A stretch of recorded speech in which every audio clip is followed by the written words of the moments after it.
নমস্কার বন্ধুরা, ভ্রমণের চ্যানেলে আপনাদের সবাইকে স্বাগত জানাই। আজ আমি বানাবো ভেজিটেবিল কাবাব। চলুন বন্ধুরা তাড়াতাড়ি দেখে নিই। প্রথমে সেদ্ধ আলুকে গ্রেট করে নেব।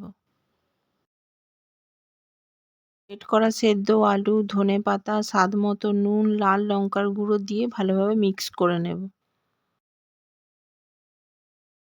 কড়াই গরম হলে তেল দিয়ে কেটে রাখা পেঁয়াজকে একটু ভেজে নিয়ে রসুন লঙ্কাকে আরও একবার ভেজে নেব। কেটে রাখা গাজর, পেঁয়াজকলি, ক্যাপসিকাম দিয়ে আরও একবার ভেজে নেব। অল্প নুন দিয়ে দেব। সেদ্ধ আলু মিক্সচারটা যে বানিয়ে রেখেছিলাম তার মধ্যে ভাজাগুলো দিয়ে দেব।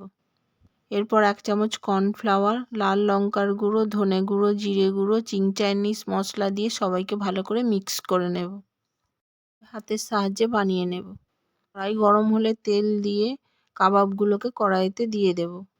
দুপাশই ভালো করে ব্রাউন করে ভেজে নেব। বন্ধুরা খুব ভালো হয়েছে, আপনারাও বানান। লাইক, শেয়ার, সাবস্ক্রাইব করতে ভুলবেন না। আবার দেখা হবে নতুন কোনো রেসিপির সাথে। ততক্ষণ ভালো থাকুন, সুস্থ থাকুন।